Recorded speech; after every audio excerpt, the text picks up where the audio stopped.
Berserk isn't just a simple good versus evil story. Politics and religion are woven into the very fabric of the plot, from the internal power struggles within kingdoms to the dreams and ambitions of its characters, especially Griffith. The manipulation of power, class struggles and the brutal realities of medieval warfare makes this series more than just a fantasy epic. Let's break it down by looking at three key ways politics plays a massive role in Berserk. The struggle for power and social hierarchy, Griffith's dream and the rise of the Band of the Hawk, war as a tool for political gain.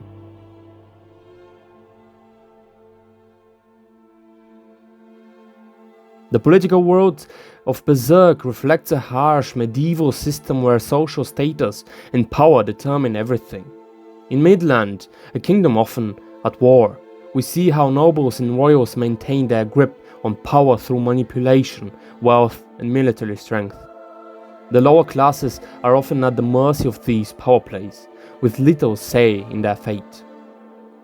Early on in the series, we see how Guts and the members of the Band of the Hawk, many of them commoners, are looked down upon by the noble class, despite their crucial role in Midland's military successes. The rigid class system means that no matter how many victories they achieve on the battlefield, they are still seen as expendable by those in power.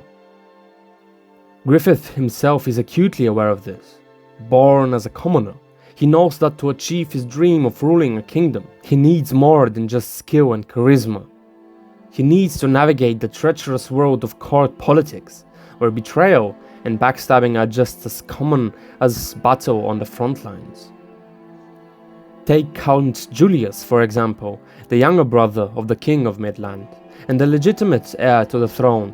His claim to power was undermined by the growing prowess of Griffith, whom the count considered to be a mere commoner leading a gang of peasant fighters.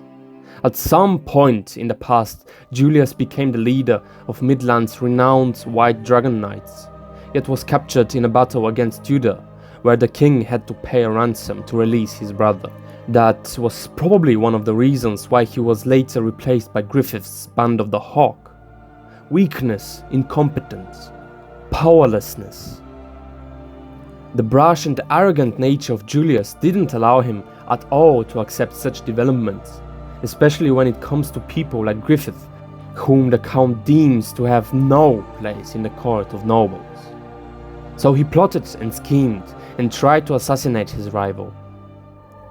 However, him trying to accelerate his victory through shady actions actually turns out to be a positive for Griffith, who had the tide of causality on his side. Fate was only sped up, and the Count was sooner killed in turn by the command of Griffith. Unfortunately for Count Julius, he wasn't even the mastermind behind these political plots. While he was merely led by emotion and incompetence, an old minister by the name of Foss attempted to rebalance the royal scales in the favor of the high-born. He suggested the assassination of Griffith, and he manages to persuade the queen to assemble a room full of aristocrats that plan to silence Griffith by poison once and for all. How did they then not succeed? The same question could be asked about some man of Italian descent born in Corsica. How could he rise up just from a military officer to an absolute emperor of France? Looking back at their stories, one observation is extracted. Napoleon and Griffith were probably fated to become what they were. Probably a chance, 1 in a billion, where the genes, personality traits, family upbringing, and history epoch just fitted so perfectly to each other that a person of that magnitude becomes unstoppable. Napoleon was an undisputed emperor. Griffith could outsmart any nobleman of Midland in order to climb the social ladder and become king himself. In the end, Foss is blackmailed by the abduction of his daughter, and the queen and her conspirators are burned in a tower. No traces left. Don't forget to subscribe if you're enjoying the video. .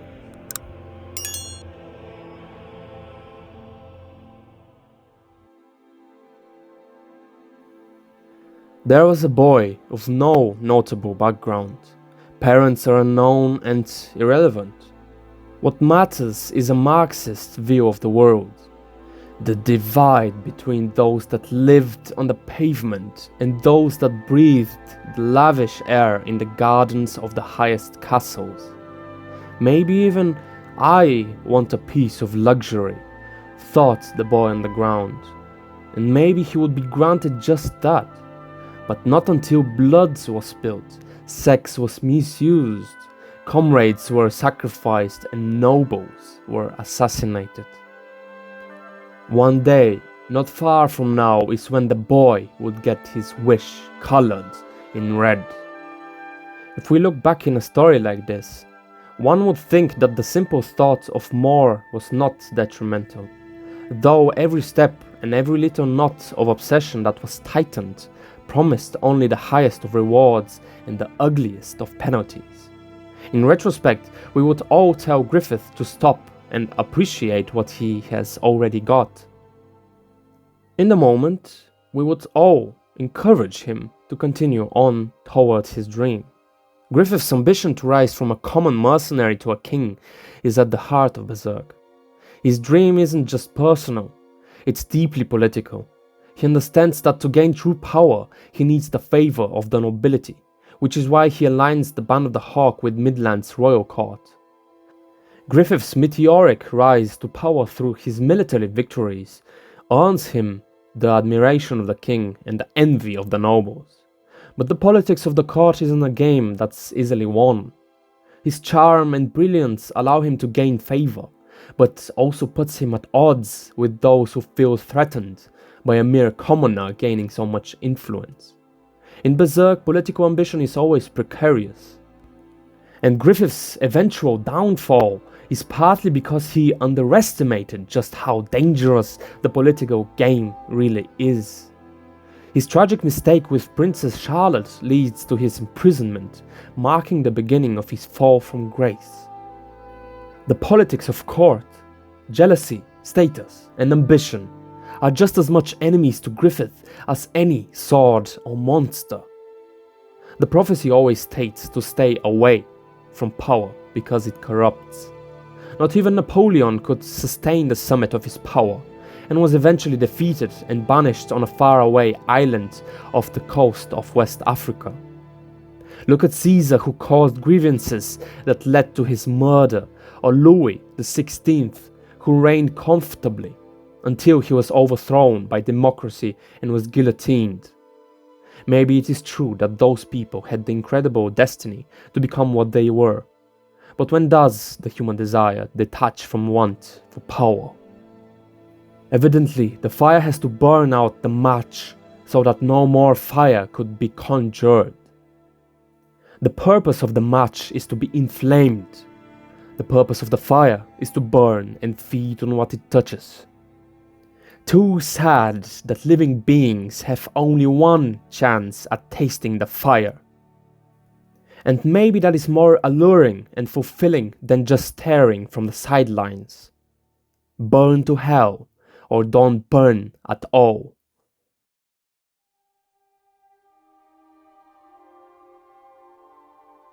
Now let's talk about war. In Berserk, war isn't just about territory or survival. It's a tool used by rulers to gain political advantage. Midland's wars with its neighboring kingdoms are driven by political motives. Leaders send thousands of soldiers to die on the battlefield to expand their power or protect their position. The soldiers, many of them commoners, have little say in the wars. For characters like Guts, the battlefield is a place where he can gain strength and survive. But for the rulers, it's just a chessboard. This political use of war is a harsh reality in Berserk, reflecting the cruel indifference of those in power toward the lives of their people. Throughout Berserk, the consequences of war are devastating. Entire villages are wiped out, innocent people suffer, and the cycle of violence never seems to end. It's a stark reminder that in the world of Berserk, politics isn't just about who sits on the throne. It's about who has the power to shape the lives and deaths of others. I saw a very interesting post on Reddit about a political compass in Berserk, which is half comedic, that describes some of the main characters' philosophical stances. Griffith's demonic form as Femto is a heightened form of his philosophies, where human boundaries no longer exist, such as death, morality, or need for a social connection.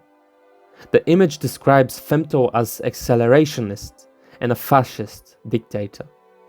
Femto sees that the development of the world needs to be accelerated, even further, in order to reach some idealistic goal, regardless if it causes pain or suffering in the moment. And that utopian future is meant for him to rule, where only his subjects thrive, while those outside of his kingdom's borders are met with aggression and conquest. Religion in this domain is practically the dictator himself, and public order is regulated by a hidden backup force of demonic beings. The culture is self-determined and held pure from outside influences, and needs to be expanded upon into untouched lands. Of course, such a state needs to be highly militarized, which Griffith understood since he was a human leader of the Band of the Hawk. With the apostles by his side and the rebrand of the band, nothing really can stand in his way and his will. Guts, on the other hand, is presented in this political compass as a secret communist, militaristic, genocidal against apostles, and anti-elitist. The graph sees Guts as someone who opposes the expansionism of imperialistic forces, such as that of Griffith and his hounds. Guts decides to use raw power to fight against what is in front of him, as opposed to the honeyed words that the court of Midland would have utilized in the past, and to such a point that he would completely exterminate all apostles by himself, if he could. Most of these political and philosophical traits are derived from his hatred for Griffith's betrayal and the disgusting nature of apostledom, which takes advantage of the lives of loved ones in an exchange for becoming a strong monster. Dissimilar to Femto and Griffith, Guts rarely asks for the help of the masses or individuals, as he deems them unfit for the upcoming war against the God Hand. He nevertheless showcases a deep-rooted hatred for the elite, be it of humans or demons, which later become intertwined, and can be thus allies with a lot of communistic worldviews. At its core, Berserk is a story about survival, ambition, and the brutal cost of chasing power. The politics of this world are unforgiving, and they shape every character's journey, especially Griffith's quest for the throne and Guts' struggle for freedom. From the corrupt courts of Midland to the ambitions of mercenaries like Griffith, politics is a force that can make or break even the most powerful. And in Berserk, that force is often as deadly as any demon. So the next time you dive into Berserk, remember that beneath the blood and battles, there is a world of political intrigue driving everything forward. If you enjoyed this deep dive, make sure to hit that like button and subscribe for more videos where I explore the deeper themes behind some of my favorite anime and manga. Thanks for watching, and until next time.